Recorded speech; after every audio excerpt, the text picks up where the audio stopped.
Greetings and welcome to the United States Transhumanist Party Virtual Enlightenment Salon. My name is Gennady Stolyarov II, and I am the chairman of the US Transhumanist Party.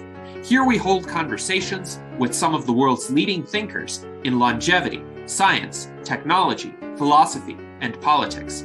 Like the philosophers of the Age of Enlightenment, we aim to connect every field of human endeavor and arrive at new insights to achieve longer lives, greater rationality, and the progress of our civilization.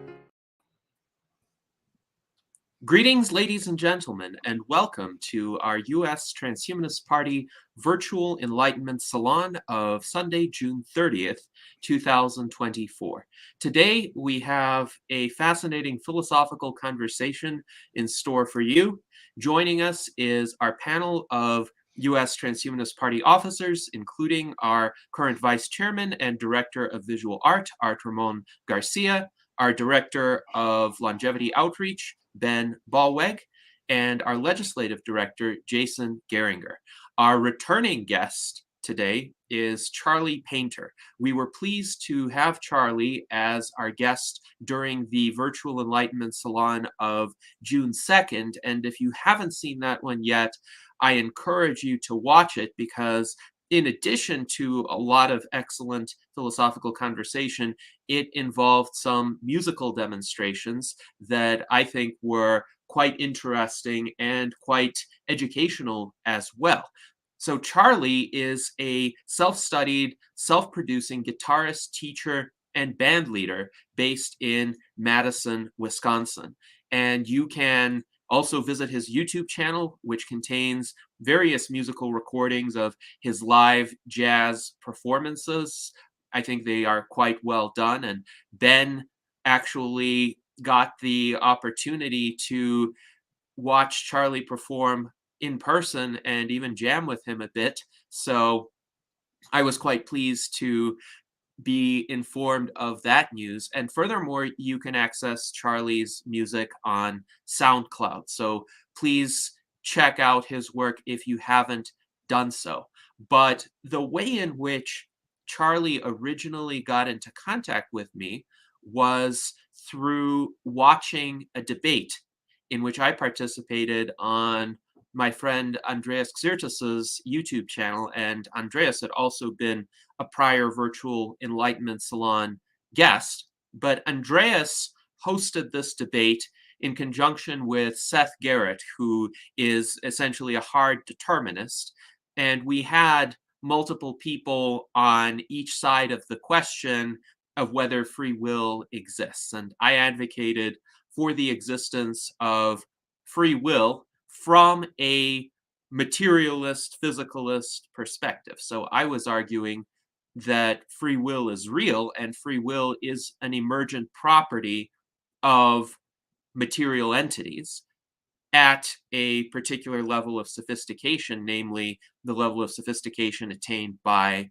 the human brain and nervous system and the conscious human mind that emerged from those. And Charlie had some excellent feedback on this debate and on the position that I had articulated. And I think at this point, I will give Charlie the opportunity to express his thoughts on the subject of free will. And I anticipate this will be quite a fascinating conversation. We will delve into free will in depth, and we will delve into related philosophical topics as well. So Charlie, please go ahead. Okay, thank you for having me, Gennady.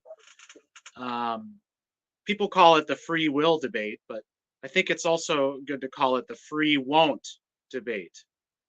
An example that comes to mind is every day someone who is an addict, a drug addict, or an alcoholic, basically every cell in their body is telling them that this substance is basically food for them, that is poison. So on a biological level, it's reversed. The signals have been reversed, and we see this in late stage alcoholism. when people stop eating real food and they basically drink because their body thinks it is now a source of nutrition and food. Every day, these people decide, I don't want to do this anymore. I want to live differently. And that's beyond the realm of perception. Uh, it's not even just long-term planning, it's values. So we don't just choose actions, we choose values, and we choose perspectives. We have the ability to change our perspective on things. It's not just that split second moment that we make A or B, left or right. It's a whole value system that is always in the works. And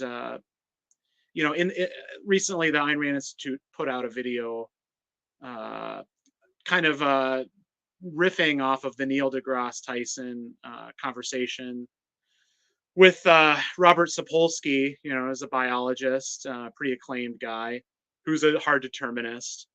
And they used the decision of choosing flavors of ice cream, vanilla or chocolate. And then it just comes down to that decision. And it's much more complicated than that. Because what if I'm on a diet? They said, there's many factors. What if one is light and one is full calorie, but then the one that has more calories is maybe on sale, so I get to save money making the other choice, and then I have to sit here and deliberate. Well, if I eat this ice cream now, I better cut calories later, and I'm not going to have such and such. Like it's a multifaceted thing that has to do with values. So I think free won't is another way to call it. Also, another thing that stands out in the free will debate is the determinists all of them that I've heard so far, seem to mention the proof that there is no free will has to do with not being able to choose otherwise. That's how it's mentioned. What does that mean, not being able to choose otherwise? I'm still thinking about that, and I'm not sure what they mean, because obviously no one can choose otherwise than what they did, because they did what they did. So what does that mean, not being able to choose otherwise? When we choose our values and we choose these much more complicated systems of thinking and valuing.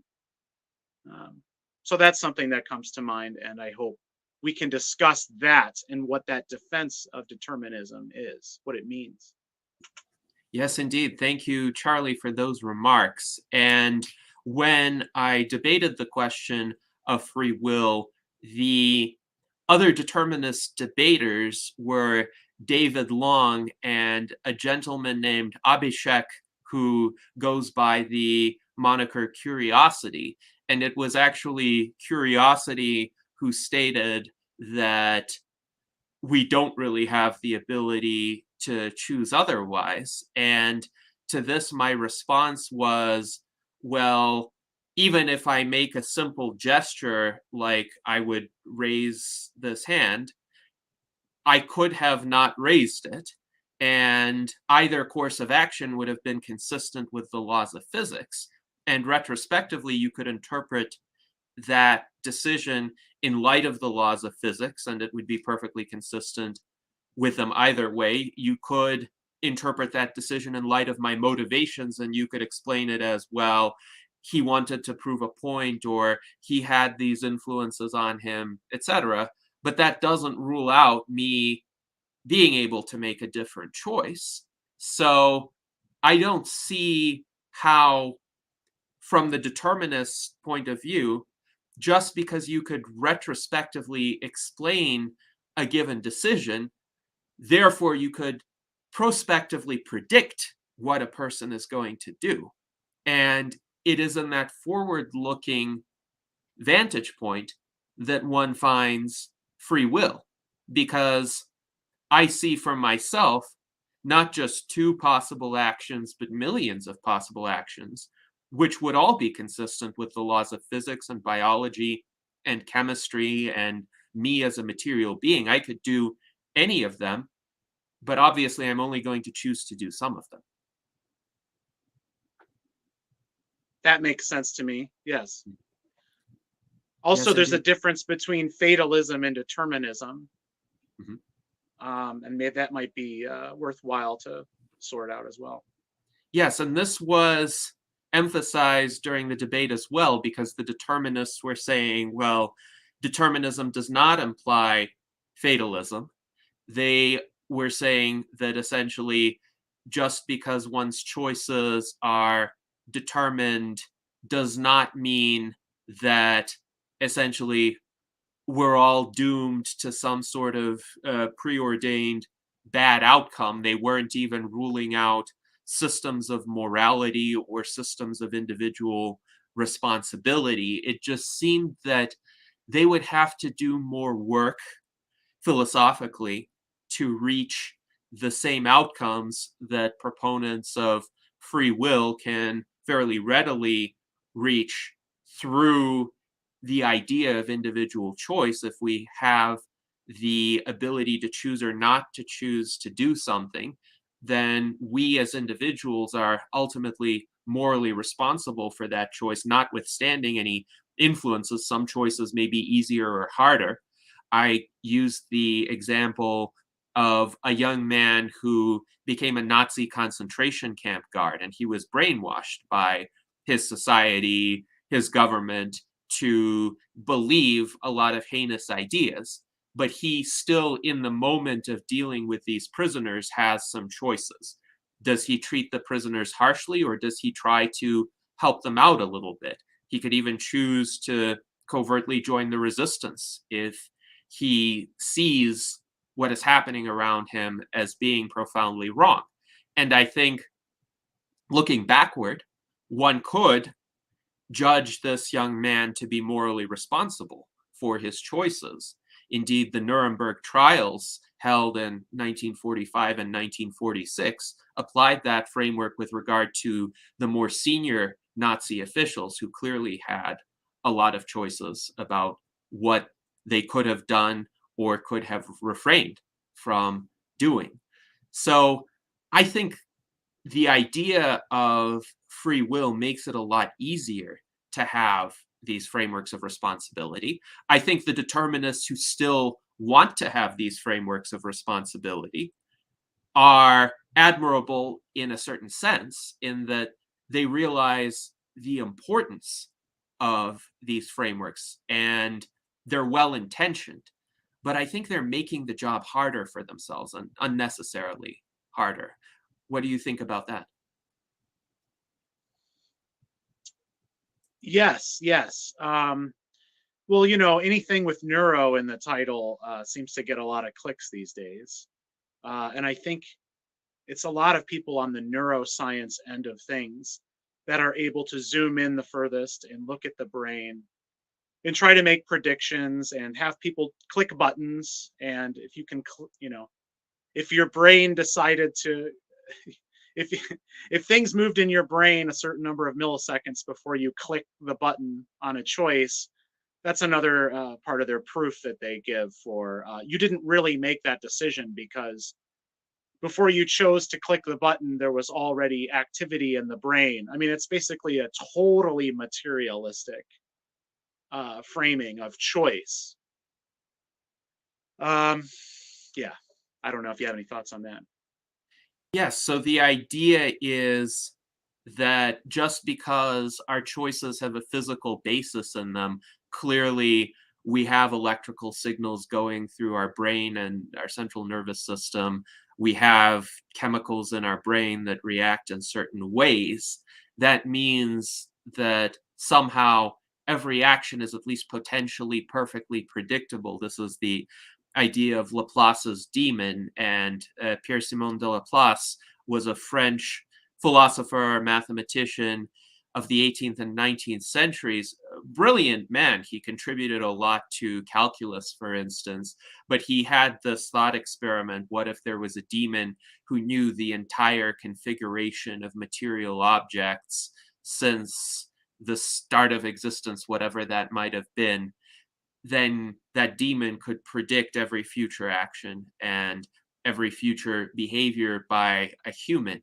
And I don't think that's so simple because, again, the laws of physics, the laws of chemistry are conditional on certain objects being there in the first place. So, as I pointed out with, say, Newton's first law, an object that is at rest will remain at rest unless acted on by an outside force.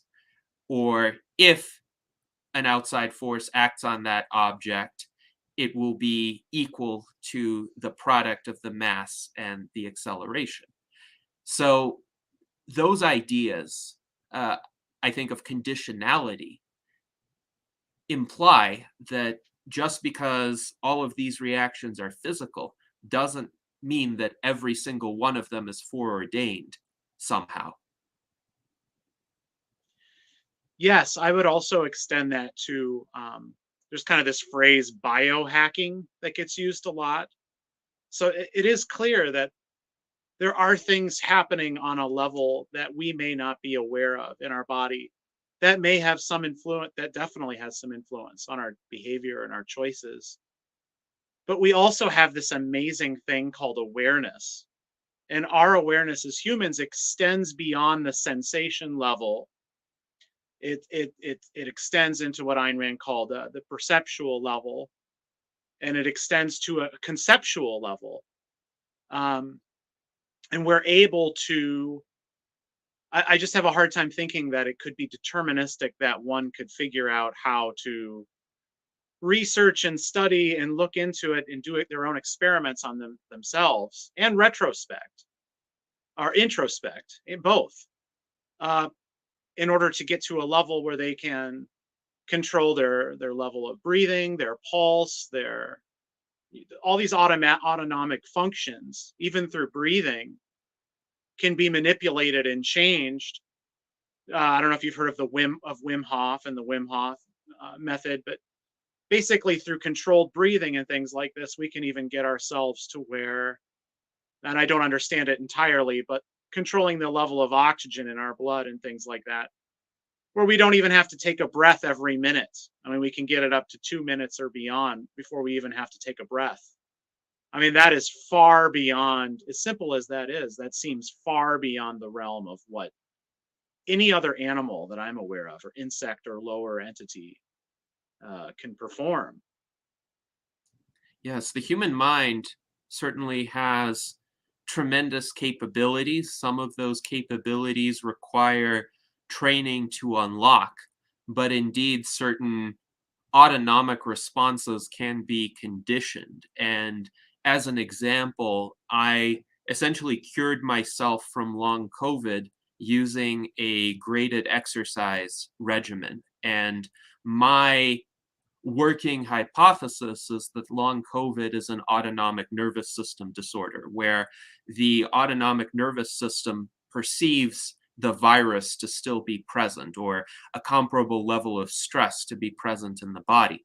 And therefore, it overreacts to any significant stressor, be it physical or mental. It causes the heart to beat faster than it should, or it increases one's breathing rate beyond what would be normal. And the heart and lungs are not damaged. So they're structurally fine, they're functionally capable of normal operation. And what I did in terms of my running, because I was an endurance runner before I contracted COVID, but I had to build back up gradually. I would essentially push the envelope a little bit with each workout. I would target a particular heart rate, even if that meant I had to go very slowly to reach that heart rate. But every subsequent exercise session, I would see some improvement and I would still target that heart rate, but I would be able to go a bit faster or go a bit longer. And eventually, after about a year, I worked my way back up to the running speeds that I was able to undertake before I contracted COVID. And now my heart essentially behaves normally during my exercise. So that's one example. I think it takes discipline. And values are very important because people need to value their health, they need to value achievement, they need to value competency, and they need to value improving their lives and overcoming adversity if they experience that. And I think all of those orientations are chosen. When the determinists say, well, it's a matter of background or upbringing or what one has read or who one's teachers had been, I don't deny that those are influences, but the influences are not themselves 100% guarantees of what one is going to do. Two people could read the same book and respond in very different ways. And also, if you read a particular book, you have some choices about how you react to that. Oh, what do you choose to take out of that book? How do you choose to essentially process the ideas that that author has written? And all of that, I think, gives us enough freedom. The determinists might say, well, unless it's 100% free will, unless we can choose anything that is within the realm of theoretical possibility, then we are not free, we are constrained. And my argument during that debate was we are free enough for purposes of achieving major improvements to our lives and major improvements to our species conditions through technological innovation, through rational policies, through encouragement of productive behavior where people build, people trade, people don't senselessly destroy or engage in pointless conflicts.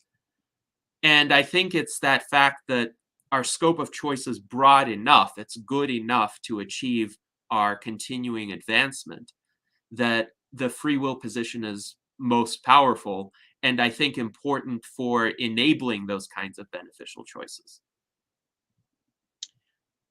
Yes, also very commendable, Gennady. You figuring out biohacking, if you will, how to.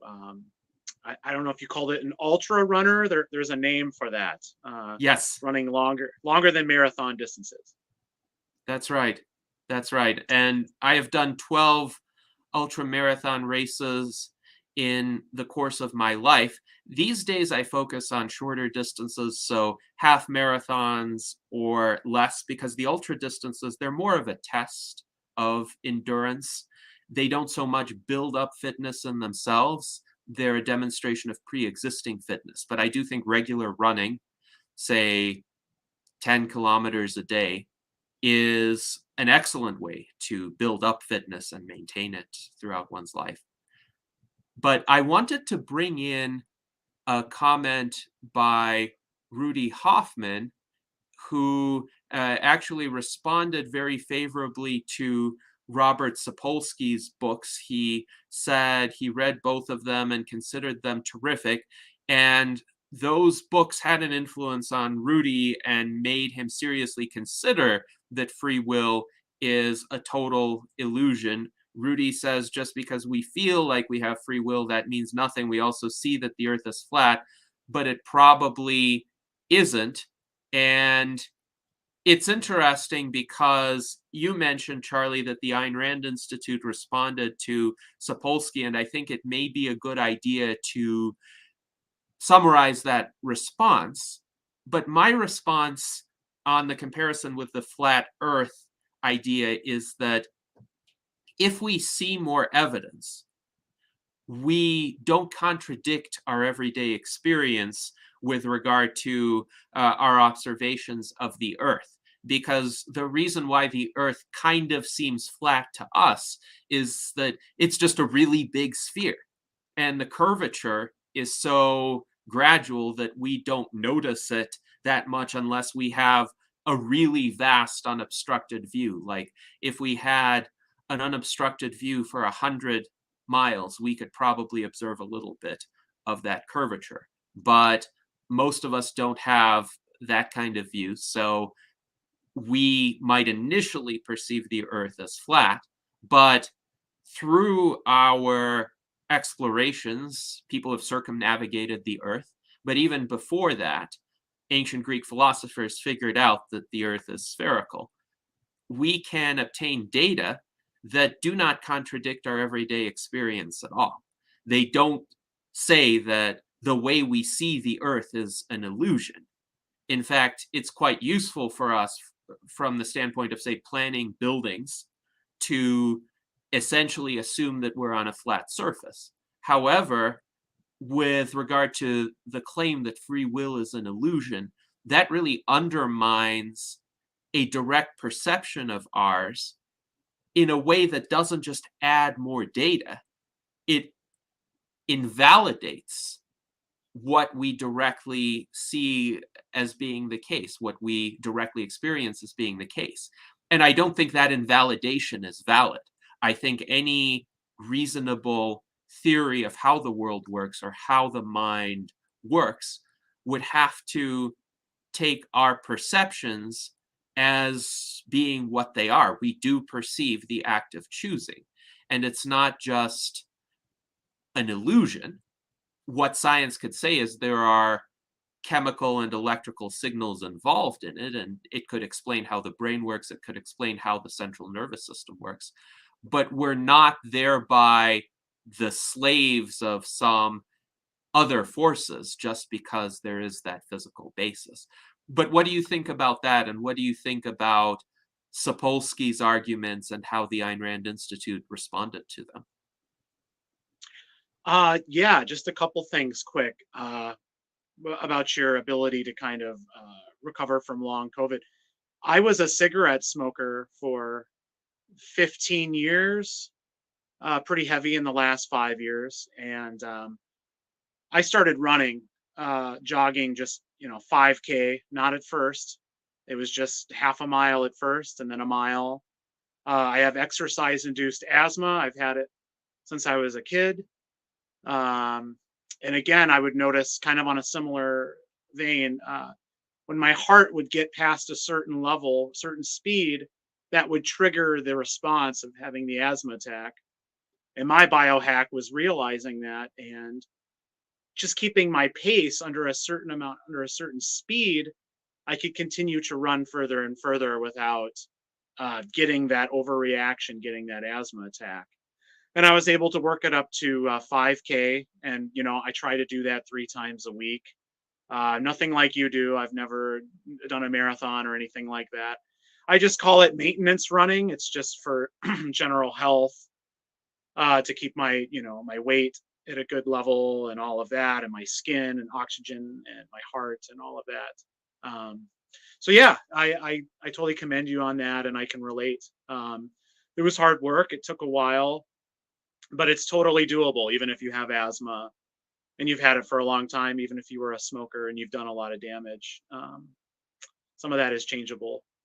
As far as the debate, it was more of a conversation, I guess, because I think everybody on the panel was a determinist, more or less. I think Neil deGrasse Tyson, he seems fairly in favor of that determinism. He kind of jokingly said to Sapolsky, he said, well, I guess you didn't really have much of a choice then to become a determinist. And I guess the people who aren't going to be on board, Lord save them. I guess we pray for them or something. And they all laughed. And that was a very, very good objection, but he didn't push on it. He didn't really realize the weight of that objection. It was kind of more of mentioned as a joke. And that was something that the Ayn Rand Center elaborated on that more. Let me give an example.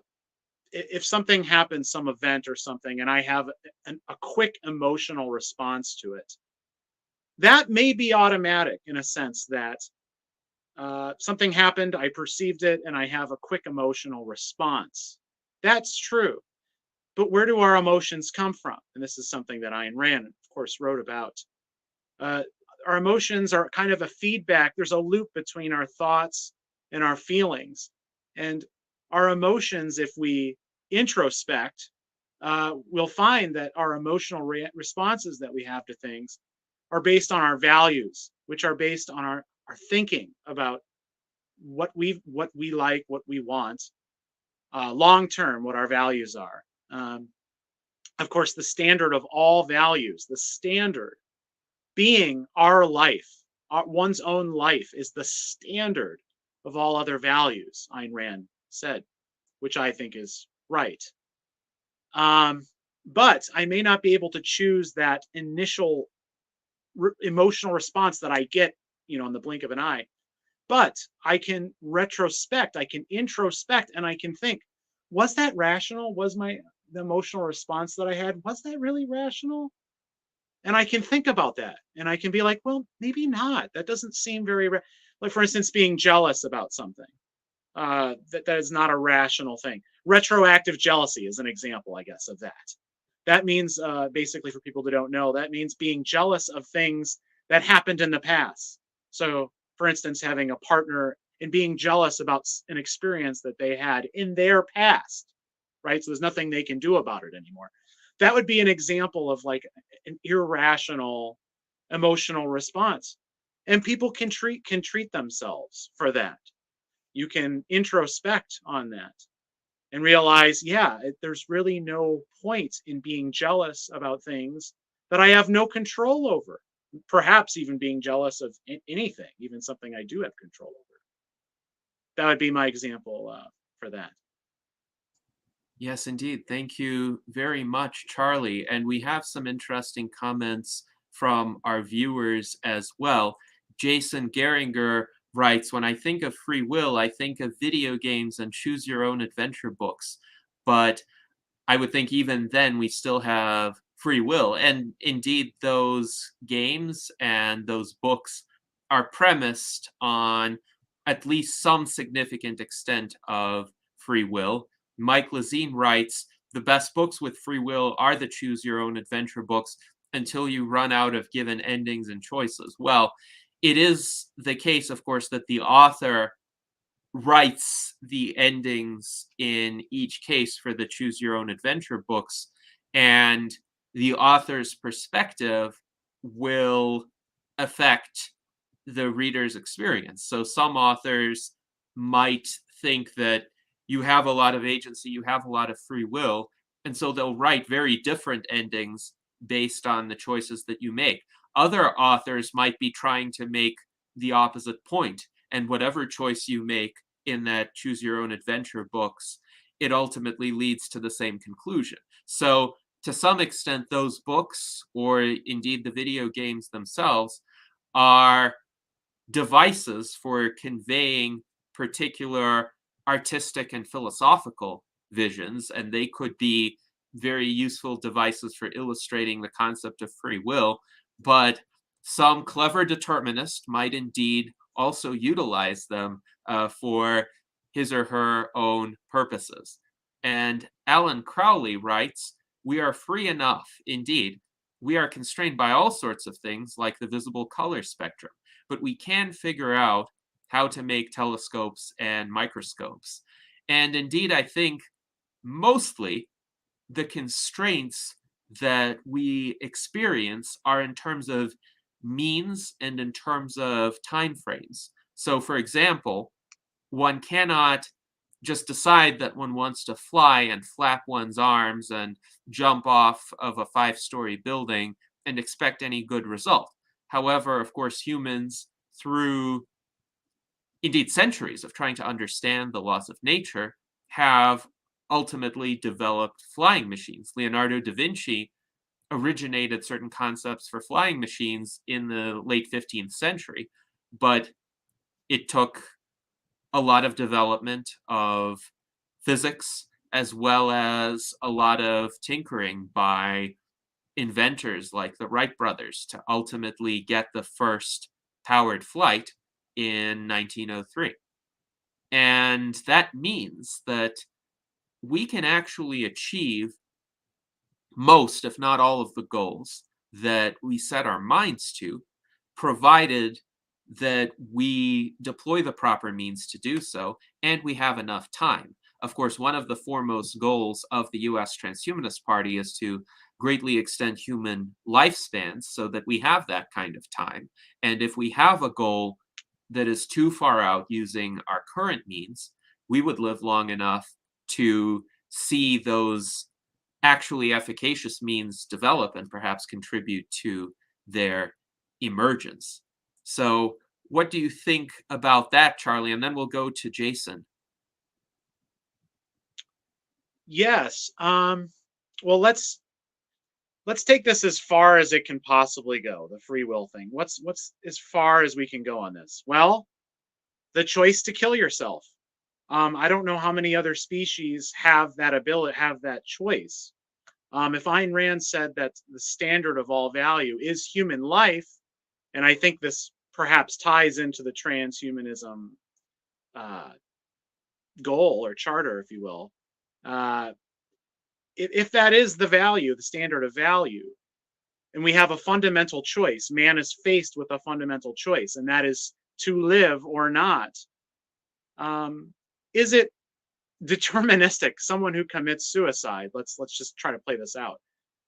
Is it deterministic that someone who kills themselves had to do that? I cannot.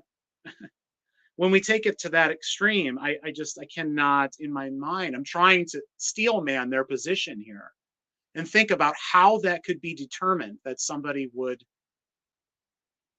even in the most gruesome situations that have been documented, extreme torture, war, starvation, catastrophic circumstances, where yeah, I can't, I still, even then, even when you add everything up, I still can't see how a choice like that is determined. As far as what you're saying, extending life, which I am pro, and that's assuming that there aren't extenuating circumstances that, I mean, I can't imagine that there would be circumstances where it would be rational for one to commit suicide. I'm not saying that. But given that there are, advancements in health, that a lot of these fields are growing fields in pain management, how to live with pain, how to perceive pain, even, is something that people, there's training available. I don't know a lot about it, but people who live with pain on a daily basis, there's certain things they can do to change their orientation to it, which may not be the same as getting rid of the pain. And as far as life extension, I mean, cells die. There are 3 ways that cells die: junk inside the cell, junk outside the cell. What else? Cancer, veins getting old, veins and blood, the way our blood is carried, those tunnels, if you will, can break down. So if there's ways that we can repair these things, it makes perfect sense to me. Also, removing brain junk that causes Alzheimer's and memory loss and things like that. If there are ways to upkeep these things, it seems perfectly rational to want to extend life as long as you can, as long as possible. Yes, indeed. And what you're describing is the damage repair approach that Dr. Aubrey de Grey had articulated back in the year 2000. And the more comprehensive set of damages, he identified 7 types of damage, essentially. Of course, they have multiple subtypes and manifestations. That strategy for addressing all of them is called SENS, or Strategies for Engineered Negligible Senescence. So those are great points. And with regard to suicide, yes, it would be a very bleak worldview indeed if somebody were to seriously assert that a person who commits suicide was predetermined to do that, that there was no way that that person could have not committed suicide. And the extreme variability in human choices, I think, undermines that potential determinist position, because there are so many people who experienced great adversity. Israel Kristall, who was at one point the oldest man alive in the world, he died at the age of 113. He was a Holocaust survivor. And despite being a Holocaust survivor, he went on to become a chocolatier, and he operated a successful candy business for many decades, and then he became the oldest man in the world. So he clearly had motivation to live despite having undergone this horrible experience of being imprisoned in a concentration camp. On the other hand, some of the people who commit suicide are essentially kids from wealthy families who feel a sense of ennui and boredom and lack purpose in their lives. And one wonders if they had just read some good philosophy, or if somebody came along and presented a sufficiently rational argument or a system of meaning to them, could the act of suicide not have been averted? I think it would have definitely been worthwhile to try, but they themselves, too, could have gotten that perspective from a variety of circumstances in their lives. Like, their lives are pretty good, objectively speaking. They may not be perfect. Everyone has issues that they may be dealing with, even people who are well off materially.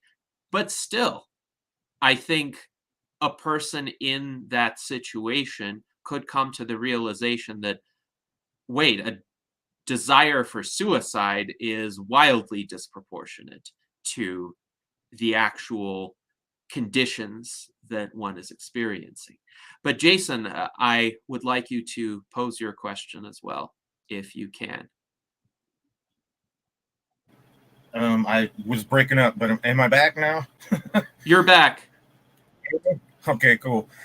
So talking about the games, like the choose your own adventure books, and in video games where you got dialogue you can pick, I can almost maybe see where you could say that's deterministic. You don't have as many choices, but like I used to be dungeon master and like make old school D&D games, and when you make a game, you don't really have, like, if say the players are in a village, they got the free will to like walk up and knock on any door or whatever. And the dungeon master might not necessarily have anybody living there, but if they choose to do that, then you got like tables where you can roll a dice and you roll up, okay, John Smith lives there, blah, blah, blah, blah.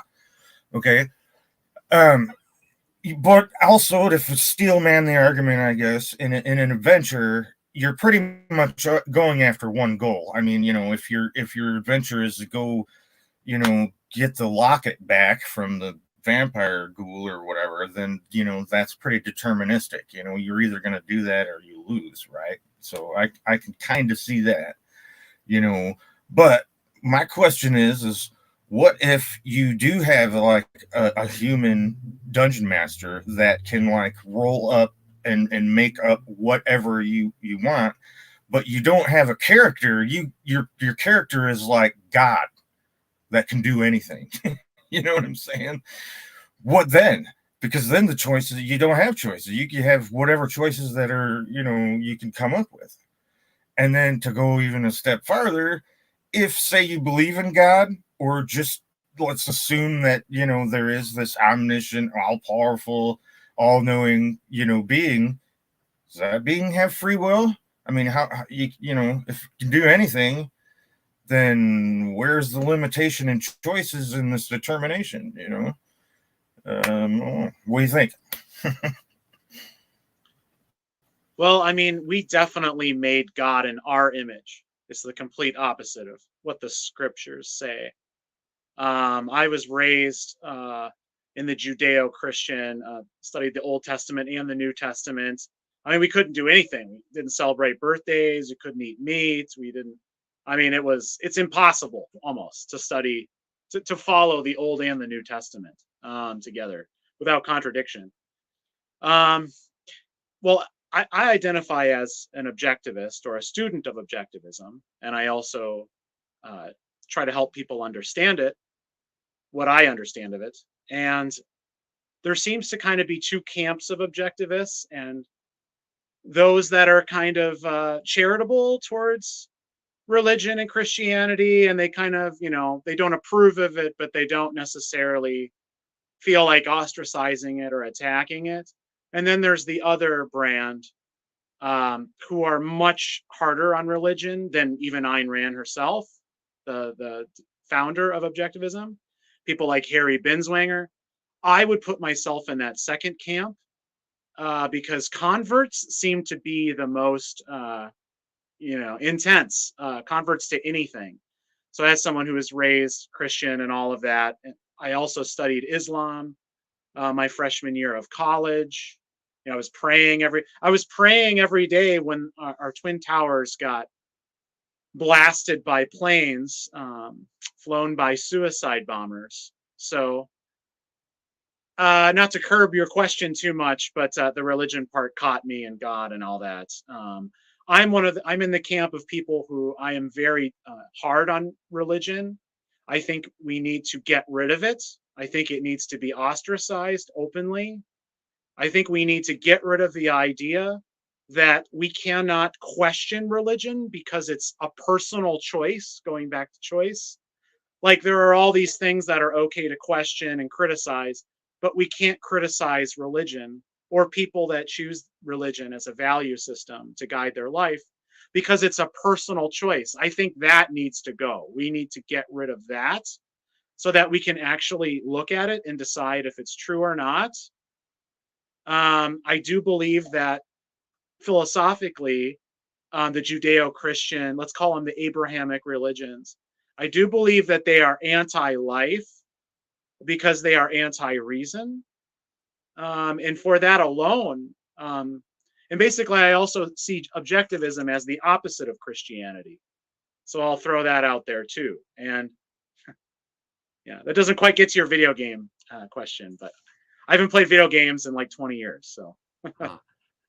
Well, I will point out a statement from Ayn Rand on religion, and this is from a compilation that the Ayn Rand Institute put together. And Ayn Rand actually had an interview on this with Playboy magazine of all publications in March 1964. And she said that in response to the question of whether religion has ever offered anything of constructive value to human life, qua religion, no, in the sense of blind belief, belief unsupported by or contrary to the facts of reality and the conclusions of reason. Faith as such is extremely detrimental to human life. It is the negation of reason. But you must remember that religion is an early form of philosophy, that the first attempts to explain the universe, to give a coherent frame of reference to man's life, and a code of moral values were made by religion before men graduated or developed enough to have philosophy.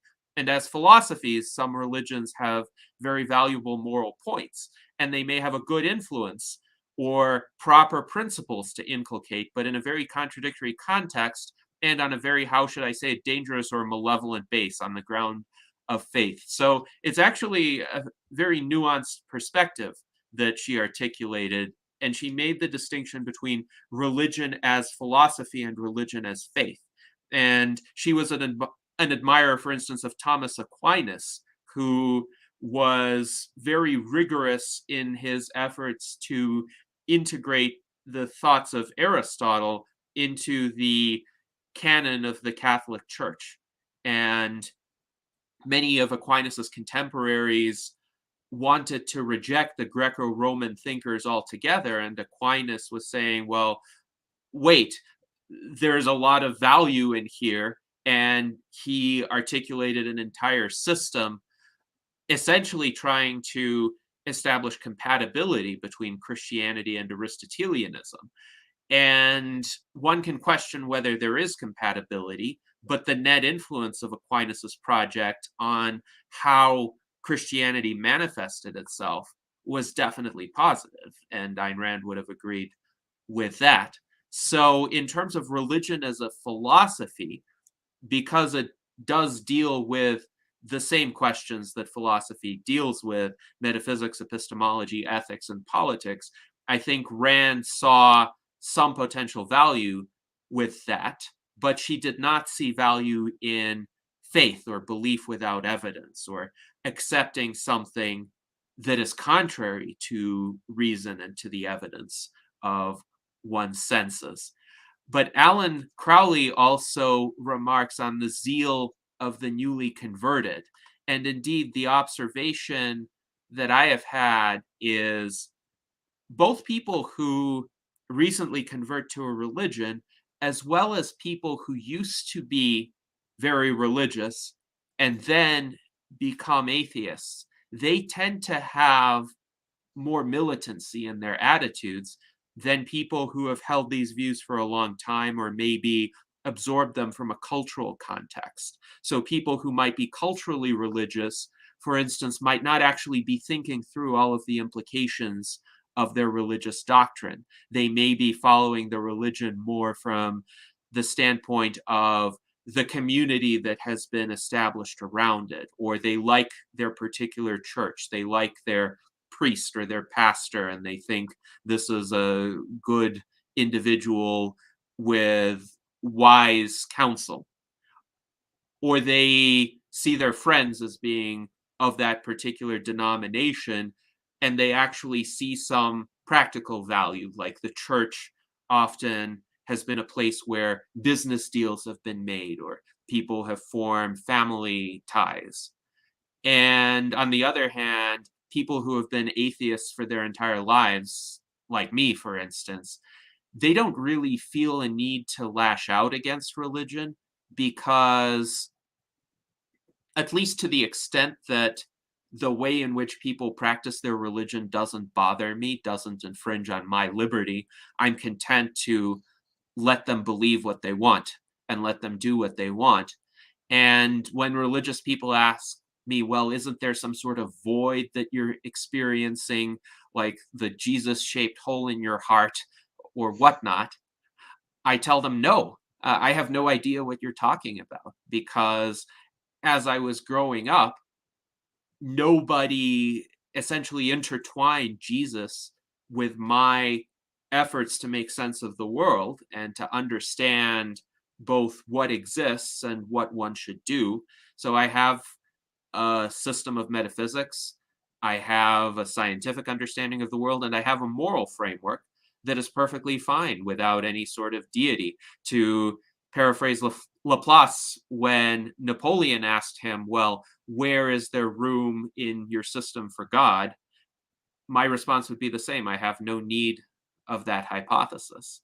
So, what do you think of this idea that perhaps the reaction to religion is also a matter of whether one was in either camp, the religious camp or the atheistic camp, for a long time, or whether one essentially changed positions recently? And interestingly enough, the people who change positions recently tend to be more extreme in their stances.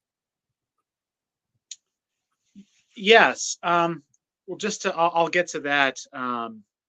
Thomas Aquinas. Question: was he the one who came up with the unmoved mover I think justification for God? that's Aristotle. Aristotle. Oh, that's right. Yes, and Aquinas adapted it to Christianity, to be sure. But Aristotle's God was very interesting because all that Aristotle's God ever does is essentially think about himself or itself, because I don't think Aristotle even personified God. So Aristotle was not of the traditional Greek polytheist conviction, nor could he have been a Christian. And yet Aquinas, of course, adopted Aristotle's arguments and tried to make them compatible with the Christian interpretation. Sure. That makes sense. Well, I was an existentialist, or I was studying the atheistic French and German variations of existentialism. Heidegger. I mean, it's awful stuff to read. I mean, it's just some of the most difficult, dense stuff I've ever read. Stuff translated from French and German into English. Sartre, being in nothingness. I was into all of that. I was quoting that. And that was in my 20s, my mid to late 20s. So I was an atheist for a long time, or a while, considerable, over a decade, well, almost two, before I got into objectivism and Ayn Rand, and all of that. And I think I'm even more anti-religion having found that than I was before, versus just the idea that, oh, this doesn't make sense. How could this be? Now it's a much deeper, more conscious repudiation of the whole idea of commandments and obedience. Like, these are concepts. Now I understand it on a conceptual level. So I'm against religion on a much more conscious, conceptual level. Because man is the conceptual animal. Animals don't have, other animals don't have chair, table, transportation. Those are all concepts based on knowledge, and knowledge is hierarchical. And religion says don't think, don't do that. That's what I mean when I say it's anti-reason. Because faith, it tells you to just believe that God works in mysterious ways. And when we look at the examples, like Abraham being told to murder his son, unquestioningly, and not questioning that, eating of the fruit of knowledge, the tree of knowledge, like this is antithesis of science and of reason, and trying to find out what is true using your senses. It's much deeper than that. Commandments, obedience, sacrifice. These are all the tenets of the Judeo-Christian framework. What's the other? Atonement. So, there's forgiveness, and then there's what do you call it? Next step after forgiveness, there's reconciliation. Instead, we have atonement. So now it's like, I need to have my body mutilated. I have to do these things to make myself clean and to make myself good enough for God, for this being. Like, I'm totally against those concepts. We don't need those concepts anymore. And like you quoted correctly, Ayn Rand said it, religion was a primitive form of philosophy. That's right, it's primitive, and it's the year 2024 now, and we're going into space. And if you have enough money, you can actually get into a shuttle and go up there, and you can see Earth from the perspective of space now.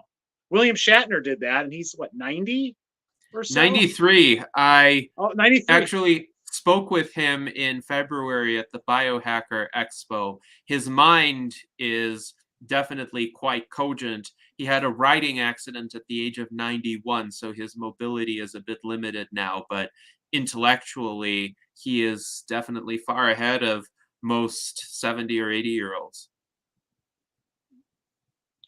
Excellent. Mm-hmm. Yes, and it's interesting, too, because I think from the standpoint of what a lot of today's Christians want to accomplish from a moral standpoint, some of their scriptures are actually a hindrance to that. For instance, in many conversations with Christians, I was pointing out the story of Saul and the Amalekites from the Old Testament, and how God, Yahweh, commanded Saul to exterminate the city of Amalek and kill all the men, women, and children, destroy everything, spare nothing. And Saul did most of that, so he committed great atrocities, but he decided to take some of the animals and make an offering to God. And God punished Saul for doing that, because the commandment was kill everything, destroy everything. And Saul was just a little bit milder than that. And I was telling these Christians, well, don't you think you would have an easier time arguing that your religion provides a good moral framework if you rejected that story? If you did not attribute to your God this kind of bloodthirsty behavior? I would understand if you had a genocidal Saul in your Old Testament as a cautionary tale, if you tried to interpret that as a negative example, what not to do. But in this story, it's not possible to interpret it that way because God commanded Saul to do this. So I think a lot of Christians today are post-Enlightenment Christians. So they have actually absorbed a lot of influences from outside of Christianity, from the Enlightenment philosophers, particularly Christians in the United States who also value the principles of the American founding. And the American founding was not explicitly based in Christianity. Many of the founders were deists, a few were atheists, but even the Christians were soft Christians. So the soft Christianity essentially looks the other way when it comes to these scriptural passages. And I think it's actually a good development, pragmatically, to have religions evolve to, if not reject those elements of their holy books, but to de-emphasize them in some way. The problem is they can't quite reject them altogether because the scriptures are the word of God. Whereas if we have secular documents, whether they be philosophical books or constitutions or documents that set forth a vision of the future like the Transhumanist Bill of Rights, we can amend those as we make new discoveries or as our society evolves for the better. We can codify or articulate our best knowledge, our best moral understanding at any given point in time. Whereas the moment you say that something is unchallengeable, that it's a dogma, that it's a holy book, that becomes problematic. And that doesn't mean people can't go forward with that understanding. Again, just like with determinists who want structures of individual responsibility, they may have good intentions, but the presence of such dogmas makes it harder for them to act on those good intentions. Nonetheless, as a person of goodwill, I believe it's important to still work with those people to bring out those good intentions to a greater extent. So it's more of a practical case. If they're trying to achieve something that aligns with our values, we should still welcome that, even if we reject the foundation on which they're trying to build that. So I wanted to also bring up a comment on William Shatner from Rudy, because he spoke with Shatner at a biohacker conference about cryonics, and he said he would think about it, and Rudy is still waiting with bated breath for that. Now, Rudy also asks, does anyone else agree that the situation in Gaza refutes the morality of religions pretty clearly? So that's an ongoing conflict, but Charlie, if you want to venture into your thoughts on that and whether you think that's an illustration of what you've been discussing, please feel free. Well, I do know the conflict going on in Gaza has a historical, there's a lot of history to it, from when the British partitioned the area to, you know, a lot has happened through the decades, as far as the two-state solution, if that's possible. I think a two-state solution is inevitable. That has to actually, we have to have Jews and Muslims living in the same areas, ultimately. That needs to somehow be achieved, which means I believe it has to do with eliminating the radicals, and I will call them Islamo-fascists. There are also extremist Jews as well, but I've heard figures from 70 to 76% of the population of Gaza are pro-Hamas, if not, supporting members or supporting the ideology of it. That gets tricky because you have a government. I mean, Hamas is a government. It's not just a military. It's the government system. Because to my knowledge, and correct me if I'm wrong, they were voted into power through democratic elections by an overwhelming majority, Hamas. They were, and then they So- shut down all future elections. I think they were voted in 2006, and then they prohibited it was people a plurality. But then, yeah, they took out their political rivals and then haven't had elections since. So, you know, half of the people in Gaza never voted because they're still too young yet. So then it's also that makes it hard to say what, you know, the real population thinks too.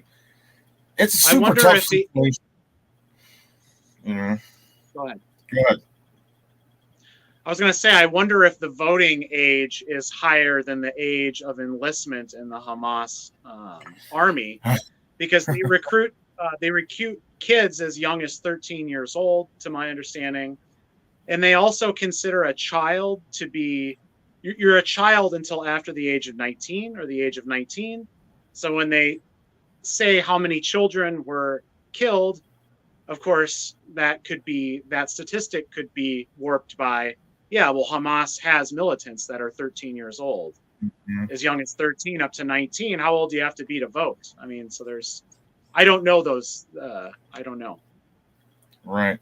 The problem with the Hamas, with the thing over there is, if you go back in history, right, and there's so much stuff that has happened on both sides that no matter which side you're on, if you were to go back and start cherry picking data, you can make a good case on both sides. But it's when you put all of the information together and realize all of the different, you're like, whoa, this is just complicated. You know, I don't think there's a moral equivalency. I will disagree, or I'm not sure if that's kind of what you were implying. Well, I know. I ain't saying there's a moral equivalency. I'm just saying that if somebody wanted to like make a biased case and cherry pick data, you know, like for the pro Hamas side, there is some stuff they could pull out and, you know, make what sounds like a good case.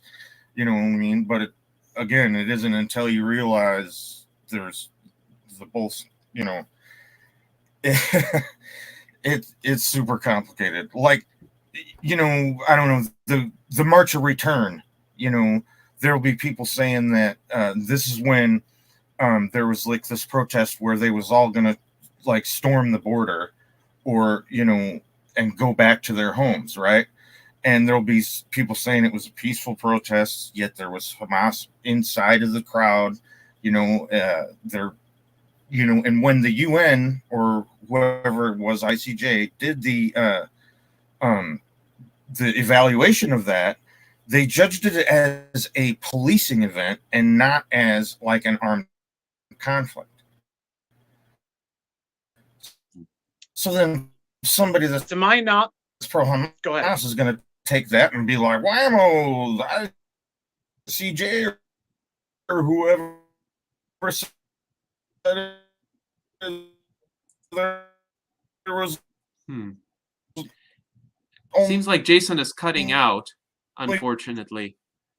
But I think his main point was that somebody who wanted to make a biased case for Hamas could find enough evidence of unjust acts. And Alan Crowley writes, the tit-for-tat feedback loop is strong in this conflict. Ben writes in our internal chat that an eye for an eye makes the world blind. And I think this speaks to the idea of cycles of violence and how do we stop them?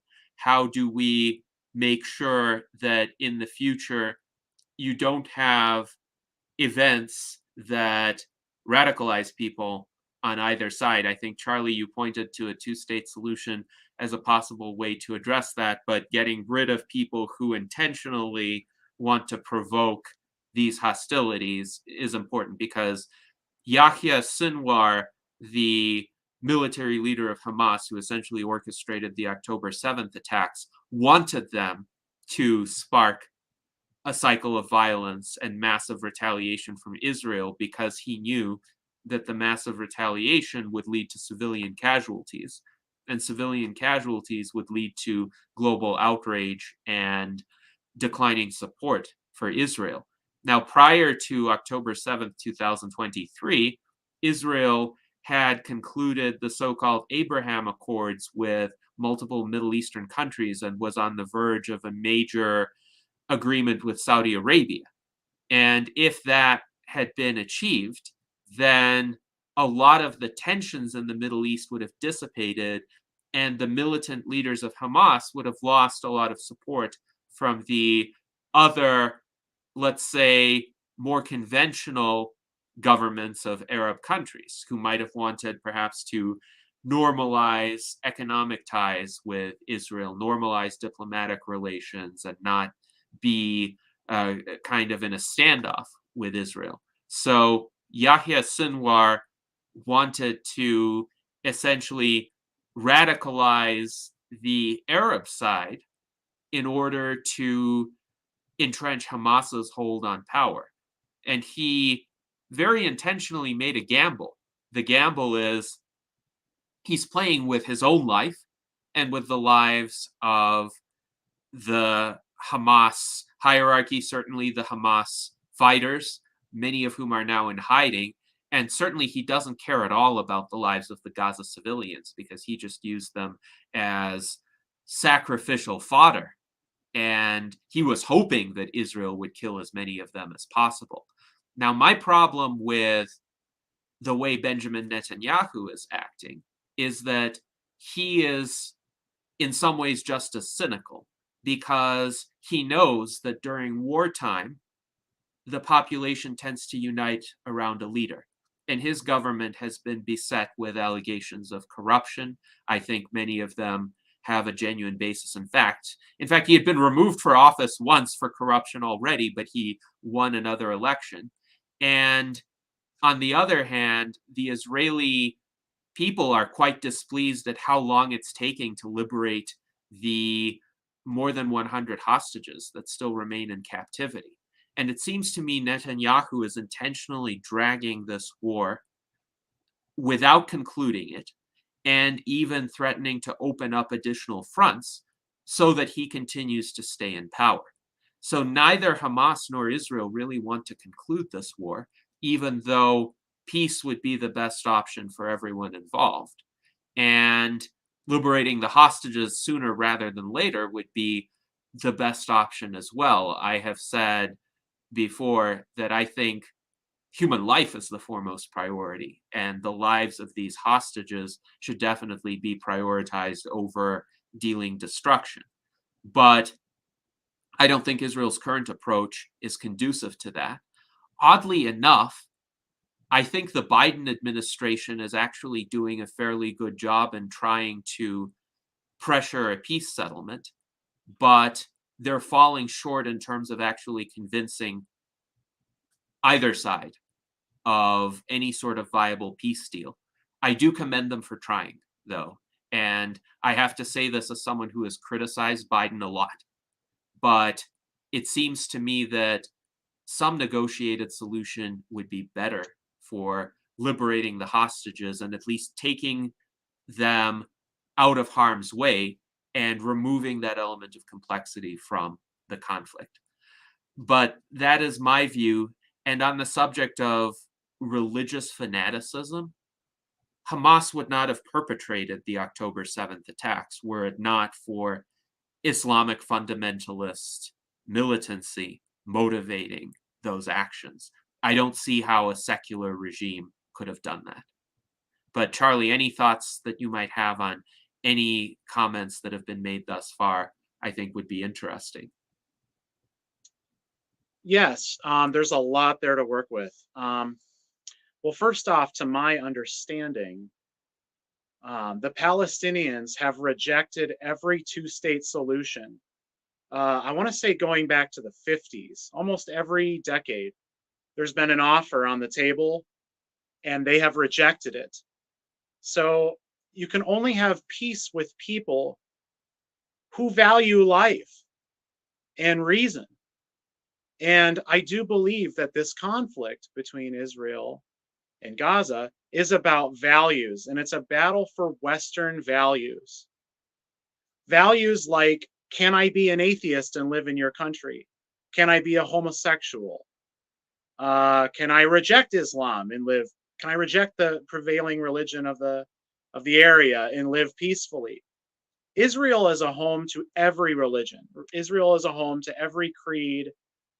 People from all, it's a tiny place as we understand it, right? It's like 9 million people all crammed into a place, what, smaller than New Jersey? They're welcoming of talking about being pro-peace. I mean, Israel doesn't want these conflicts. Another point is that the atrocity that happened on October 7th has still not been renounced, to my knowledge. That would be an important thing to do in moving forward and trying to gain some form of moral clarity in this. It has not been renounced. It's pretty much been forgotten by a lot of people even discussing this topic. That started a war. And we could also talk about, what does war mean? And what is the goal when you are in a war? What does that mean? Is the point of being in a war to win the war? I would think it would be. Is tit for tat is that even a rational thing when you're in war? And I do believe that people who start the war, they have a certain responsibility, and there is retribution that is rational.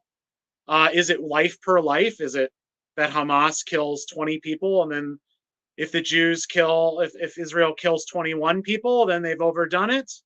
I don't think so. I think if you start a war, you are responsible morally for the deaths of the civilians that accompany that. In anything that it takes, any hostages that die are Hamas's fault after they take the hostages. And I'll make an analogy. If I take somebody hostage with a gun, and a policeman arrive and they accidentally shoot the hostage instead of me, whose fault is that? It's my fault. It's actually not even the policeman's fault. It's my fault, the person taking the hostage. That's how I view that, in a rationally moralistic way, morals that come from rationality. So I don't think we're even really talking about the heart of what this is. Israel stands for Western values. It stands for science.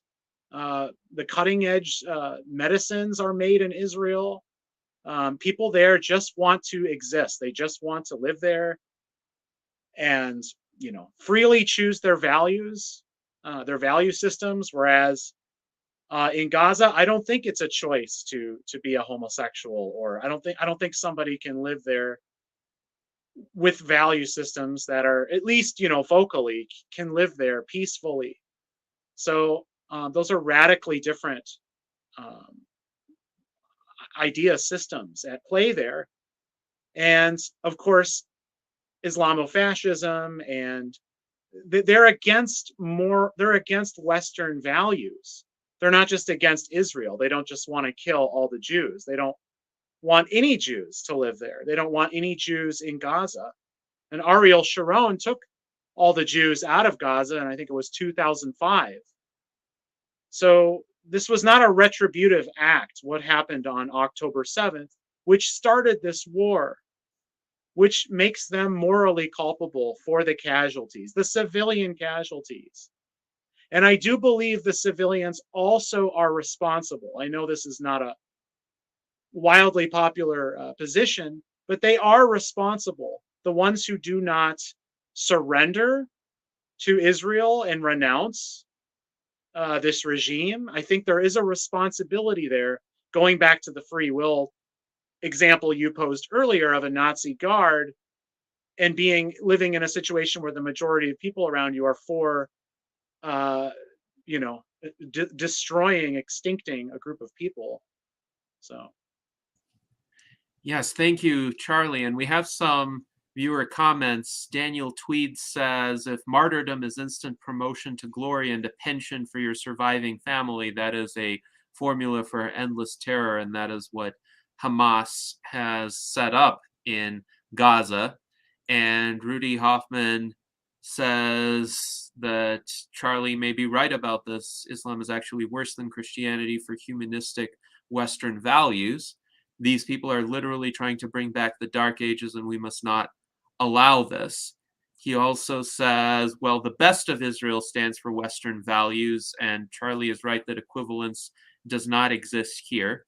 Mike says he agrees with Charlie, but he also says the problem is Netanyahu and his administration in terms of how the war is being waged. I do think, from the standpoint of the Palestinian civilians, there are a lot of them that one can sympathize with because they're put in a very difficult choice. So let's say they don't approve of what Hamas has done, but they're stuck in Gaza for whatever reason. No other country will accept them. They might have tried to flee to Egypt or Jordan, but those countries aren't particularly eager to take Palestinian refugees. And then they're stuck in an area where the safe zone keeps contracting and keeps changing as well, because Israel does try to set up humanitarian corridors and tell Palestinian civilians, okay, you need to evacuate to this place now. But then perhaps a few weeks later, they also want to go into that particular place because militants are hiding there. And likewise, if some of these Palestinian civilians decide they want to surrender to Israel, for instance, the Israeli military might be suspicious of this because they might think, well, what if there are some Palestinian suicide bombers there or some Hamas militants there? What if not all of these civilians are who they seem? And a lot of the Hamas fighters wear street clothes. And on the other hand, there could be some preemptive killing, and there has been on the part of the Israeli military. They killed 3 hostages who were trying to surrender, for example, and this could have been avoided. So I think there is a case for prudence and restraint in terms of tactics, even if we could make the moral argument that if there is collateral damage, it's the fault of Hamas. Nonetheless, it would be wise for the Israeli military to implement protocols to minimize that collateral damage because of the effects that it's going to have, because of how the rest of the world will react to it, how the support for Israel will diminish, and how Israel's own ability to reach its objectives may be curtailed by this. So those are some thoughts, but it's not an easy situation.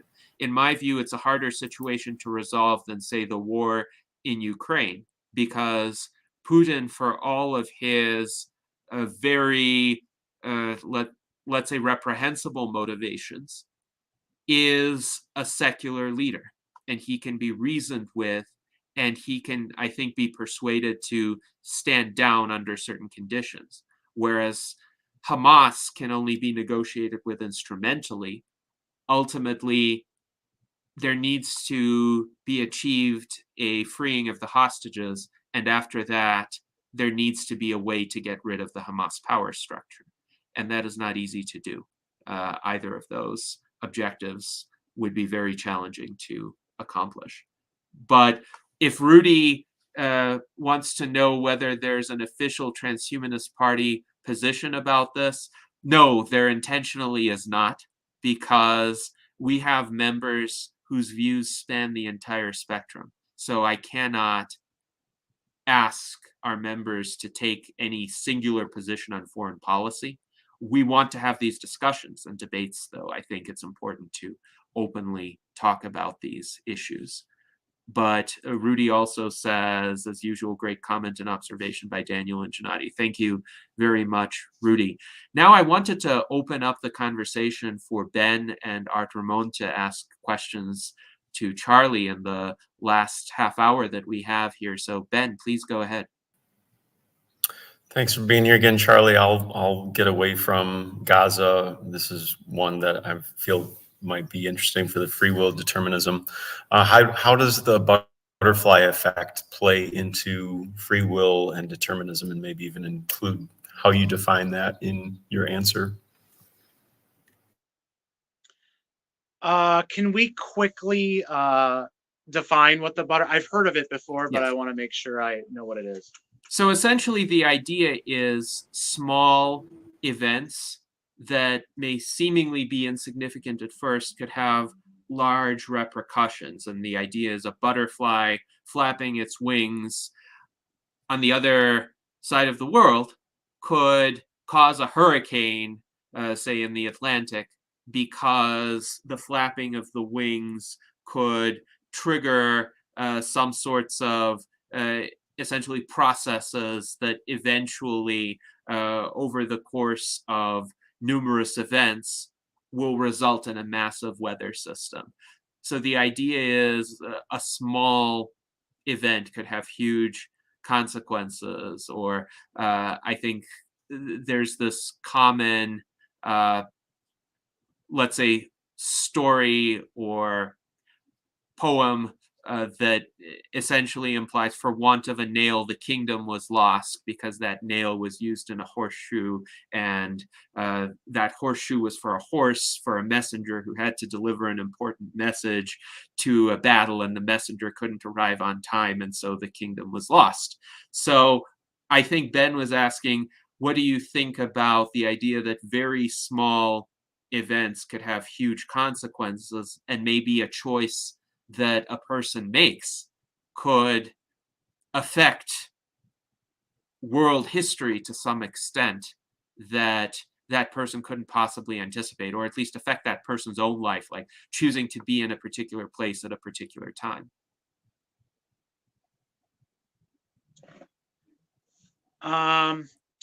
For the individual, it's going to be a different answer than if you're talking about like making a societal or a larger macro kind of change. One thing that comes to mind is, most of us hear what the celebrities in our culture think, whether we want to or not. It's just kind of in the water supply. It's all over. You're in the checkout line at the store, and you see the covers, and it's, for some reason, people value what non-experts think, or not even think, just say. Maybe they haven't even thought about it. They don't even have any expertise. I think most people are pragmatists, and I think that is why celebrities choose not to comment on a lot of issues and things, like about free will, for instance, or free markets, and so a little thing would be just, if a couple celebrities were willing to risk their fame and popularity to take a stance on something and try to back it up, that would have a lot. I think that would make a lot of influence. But as it turns out, like I said, most people are pragmatic, and they don't want to take a stand on anything, because then their number of options decrease, and they want to keep their number of options open. So then they just kind of they kind of like Trump. They just agree with everybody. They'll just say, sure, you got a perspective. You could be right there. You have an opinion. I have an opinion. Everybody does. And so we don't really see these people who have the microphone, who are in the mainstream, taking strong positions about things like the topics we're discussing today. And I think that would make not huge, but I think it would make a bigger impact on society than just, trying to find the Transhumanist Party and join, our live stream. I mean, that's great. But if a celebrity joined this live stream and was talking about free will and religion, that would probably blow up, right? It would probably make a bigger impact. So that just comes to mind. Yes, indeed. So perhaps the celebrities' expressions of these ideas could be more influential than our expressions, unless we can find a way for our expressions to make it into mainstream public discourse through some direct or indirect chain of events. But I have also wondered sometimes, in regard to the butterfly effect, is it the case that a given action can, especially if it's a minor action or seemingly minor action, radically alter the future course of events? Or would there be other corrective actions, essentially, that would steer that course of events back toward what it would have been were it not for that particular action? So let's say the Wright brothers' flight at Kitty Hawk, North Carolina did not succeed for whatever reason. Maybe the weather was different on that particular day and it wasn't conducive to them flying. Or maybe they didn't have the right kind of bolt in their aircraft and the aircraft ultimately failed, even though it would have been a sound design otherwise. Would it have been the case that somebody else would have invented a workable aircraft shortly thereafter? Or could human history have been radically changed if we had to wait, say, another 15 years before somebody actually achieved powered flight, which would have been after World War I, for instance? So World War I would have looked differently. And I don't have an answer to that question, but it has been a curiosity of mine. Do you think that a given small-ish individual choice could be sufficiently influential to really affect the course of history? Or are there enough other influences, even if that choice is made one way or another, that would lead the outcome to look kind of sort of the same on a macro scale? I mean, I think just one person, depending on who that person is and what they want to do, deciding to read Ayn Rand could change, maybe not change the world, but just think about our leaders. If our political leaders and our thought leaders, if you call them that, but I don't really see them as thought leaders. If one of them decided to, read The Virtue of Selfishness, for example, what that could do. I mean, it was picking up a book that changed me, right? Made me want to throw the book against the wall, kind of thing. It's just wow. So even something as small as just reading a book versus not reading a book, depending on whether it's a good book, could make a difference. And if people who have lots of power and influence picked up those books, it could make a big difference. Yes, indeed. So from the standpoint of a decision intellectually influencing an individual and that person's further development, further actions, further influence upon the world, those kinds of choices can be quite powerful. Yes, thank you. And I hope that the same can be said of our virtual Enlightenment salons, that the discussions here will influence some people to live their lives a bit differently, a bit better, to see some options that they might not have seen, to affect positive change in ways that they might not have known to be possible. So now I would like to ask Art Ramon if he has questions or comments for Charlie. Yeah. Recently, there's been this debate online about women choosing the bear over men if they were lost in the woods or something, and that's been pretty popular and contentious on social media. And they're saying we have the free will; we're going to choose the bear because men are dangerous. But yet, recently there was this murderer in Florida, Wade Wilson, who killed 2 women, and he's kind of handsome. He's tatted up like Jared Leto, the Joker, and all these women on social media are just in love with him. They're just making all these comments how they're just in love with this murderer who killed 2 women. So it's kind of thrown a wrench into this debate that's been going on in social media about women choosing the bear. So and that's been kind of in the past. You've had a lot of women who fall for Charles Manson, and when Charles Manson got married in prison, Richard Ramirez and these other killers, and there's a certain type of women who are just biologically drawn to these dangerous men because somehow they feel that reproductively that's a successful strategy for them.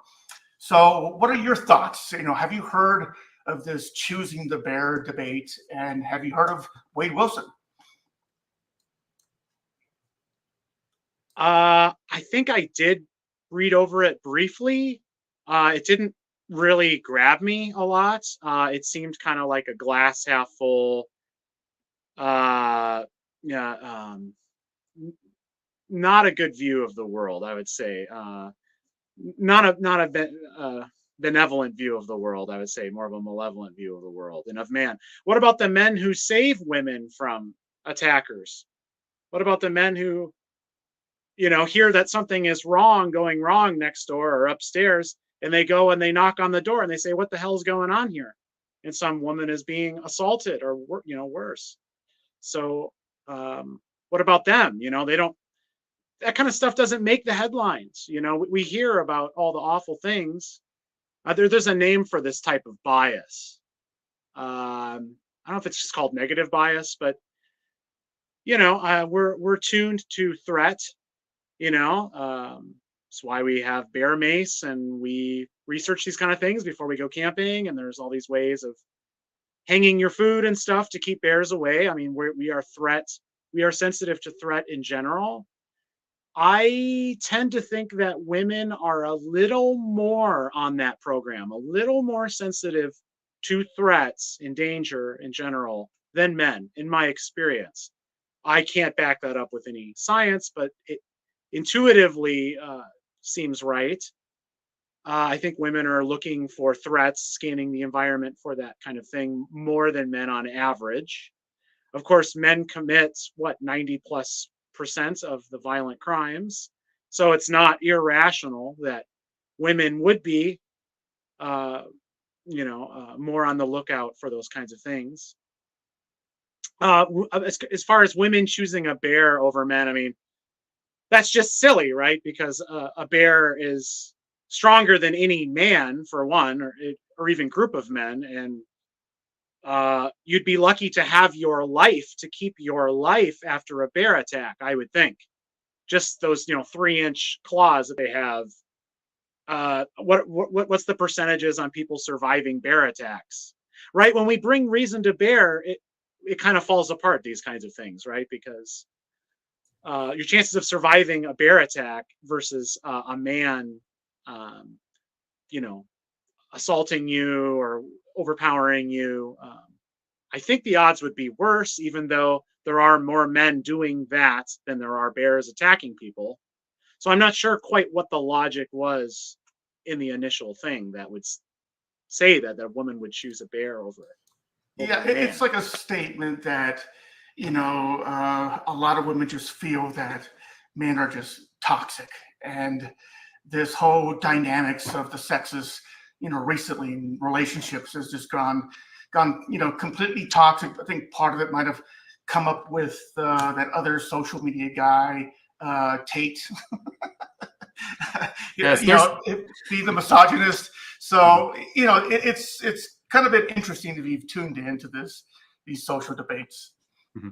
Yes, there's certainly toxicity on both sides of that particular culture war, but I'm in agreement with Mike Lazine when he says he thinks this whole bear thing is misandrist. Imagine if some man used some example dealing with women not being able to be trusted in this kind of categorical way. And Rudy wonders, is bear a synonym for aggressive men here? No, this is referring to a literal bear in that particular context.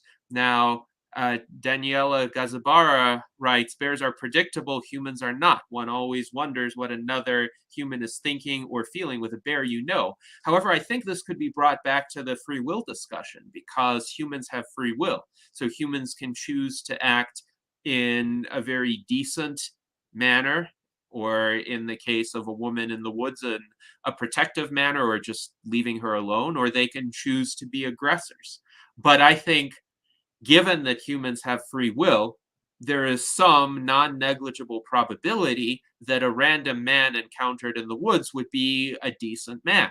Whereas with a bear, you know that the bear is probably going to be hostile if that bear is too close. It's possible to sneak around the bear, avoid the bear, not trigger the bear. I understand that.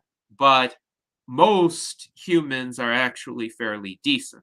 If they weren't, our civilization would collapse. If even 1% of humans were imminently likely to attack one, if they wanted to do that, our civilization would collapse. There wouldn't be enough police officers, security guards to prevent those kinds of terrible behaviors. So chances are more than 99% of men whom one randomly encounters in the woods are going to be safe. It's that maybe 0.01% of men that one has to worry about, and one could take sensible precautions. I'm not against having, say, pepper spray or other protective devices. I'm not against not instantly trusting strangers. And I think there are many ways in which people have adopted heuristics to try to figure out in advance who might be safe and who isn't so safe.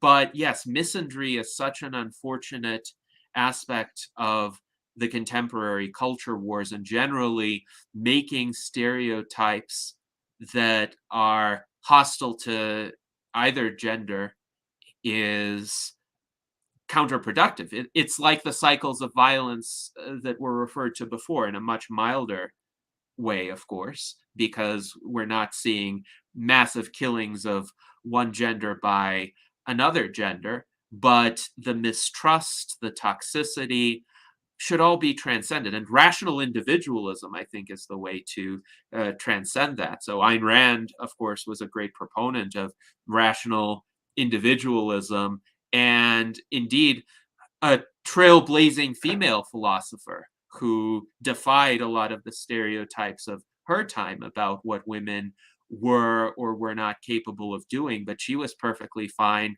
with just being herself, being an individual, and articulating her values. Now, we have some other great comments as well. So Jason writes, so for the butterfly effect thing, the wing flap only starts a chain of events. So all of the steps along the way would have causation as well. Yes, that is what that hypothetical implies. There would be causation, and there would be the possibility of other events to kind of interpose themselves anywhere along that chain of causation. So something could happen to interrupt that chain. And to a certain extent, maybe the butterfly hypothetical is a bit fanciful because it presumes that these events would just accumulate and there wouldn't be any contrary events anywhere along the way to kind of diffuse that dynamic, so to speak. And on the butterfly effect, Mike Lazine writes, nobody will ever know, Gennady. There are those who do believe that any choice that is not made in this universe has been made in another, and so on. These are all multiversal theories. I have never been persuaded of the existence of a multiverse where a different choice had actually been made. I do think ultimately we make specific choices, and those choices then set the stage for other choices, and they may create certain possibilities and they may foreclose on others. I don't think that universes in which other choices had been made actually exist. I think they are thought experiments, essentially. They're constructs within our minds, but I don't think there's an actual multiverse. But Charlie, do you have any thoughts on the multiverse hypothesis? This all depends about our definition of what a universe, right? That's a concept again. So Ayn Rand's view, definition of the universe, I ascribe to that. The universe means all of the things, not limited to any particular thing. It's all of the things. So when you say multiverses, it's kind of incomprehensible to me. It kind of like when people say, "Oh, God made the universe," but so that's saying God is somehow outside of the universe. But if the universe is all the things, then that's a contradiction. I would also like to know if this person believes in free will or not, who posed the question. Yes. Well, it's interesting because Mike has made some comments in the chat that I could interpret as being somewhat skeptical of free will. But Mike, I will let you say for yourself, do you think free will exists at least to some extent, or are you more of a determinist? I would also encourage anybody who is interested in this discussion to read my treatise, which is called A Rational Cosmology, in which I also address the definition of the universe. And I agree with you, Charlie. The universe is everything that exists. It is not a thing in itself. It is a convenient collective designation to encompass every single thing in existence, the things we know about, the things we don't know about as well. So I do struggle in conceiving a multiplicity of those universes, each of which is everything that exists. But in some of those particular things could be different. They could have gone in different ways. Conceptually, that's just difficult as a coherent concept. Now, I also wanted to bring up an interesting comment from Rudy, and I know you have some thoughts on this as well. Ayn Rand and Objectivism are beautiful and powerful.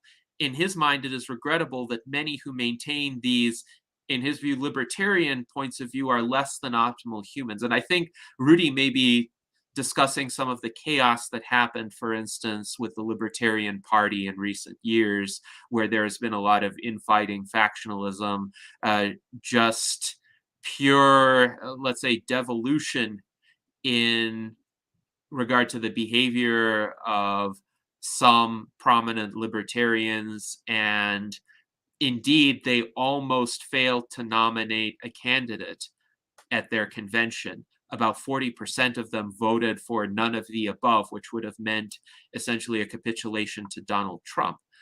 But I know that Ayn Rand did not consider herself to be a libertarian either. And some objectivists would very emphatically say that they are not libertarians as such, even though many libertarians were strongly influenced by Ayn Rand. But they would say there are some key differences that perhaps prevent objectivism from being able to be painted with the same brush as libertarianism. So what are your thoughts on this? I love this question. If I got $1 every time somebody called me a libertarian or said that Ayn Rand was a libertarian, God, I'd be doing pretty good right now. Yeah, libertarianism is a big tent, and some might call it a big mess. There are anarchistic factions within libertarianism. There's pacifistic, kind of anti-war on principle factions, and that's because the Libertarian Party and libertarianism is not a philosophical movement. It is a political movement. And of course, politics, if we go in order, and this is what Rand said, we have metaphysics, what exists. We have epistemology, the theory of knowledge. How do we know what we know? Can we know anything, right? And then we have ethics, so that's the third floor. And then we have politics is at the fourth floor. So libertarianism is approaching this not from a firm, solid basis in reason, as man's only guide to knowledge. And that's why we need capitalism. That's why capitalism is, or free markets, laissez-faire capitalism, why that is the only moral social political system. So they're approaching it at the level of freedom for freedom's sake, freedom to, you can be a Catholic and be a libertarian. You can be for a 40-year-old man having sex with a 15-year-old. That's there are libertarians. I'm not saying all, but there are libertarians who hold views like that. There are libertarians who are for a central bank that I've met. There are libertarians who are for vaccine passports and things like that. That's the big mess part of it. So it doesn't surprise me at all that they couldn't have an over 50%. Trump was at the Libertarian convention. I heard he did get booed, but then of course, the next week, Trump makes statements like, "Oh yeah, I'm for getting rid of income tax." we'll just have tariffs. We'll just use tariffs, and that's how we'll pay. That's how our founding fathers did it. And of course, I disagree with them on that point. I'm against all tariffs. This is something Elizabeth Warren and Donald Trump have in common, of course. They're both very pro-tariff. And Biden. The reason your iPhones are so expensive is because of tariffs. They'd probably be, I don't know, who knows, $300, $400 without the tariffs. Look at the baby formula shortage that happened earlier this year under Biden. It took him, over a week to address that. That was because of tariffs too. Tariffs on shoes, tariffs on, all of that. Now, so that's not even a uniform. There's not even a uniform position, to my knowledge, of libertarians on that. So that's one of the reasons why objectivism is very distinct and from libertarianism, and why Ayn Rand did not want any association with libertarianism.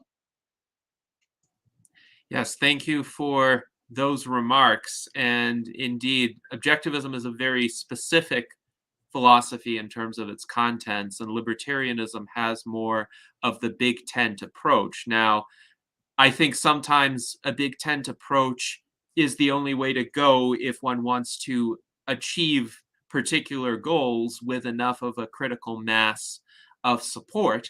But I do wonder sometimes if a more philosophically grounded, philosophically anchored big tent could be possible. And that's what we're trying to achieve with the Transhumanist Party. But we have a bit of humor from our friend and 2024 vice presidential candidate, Daniel Tweed. So first he asks, why is the Libertarian Party the party of principle? Because there's no interest. Oh, that's funny.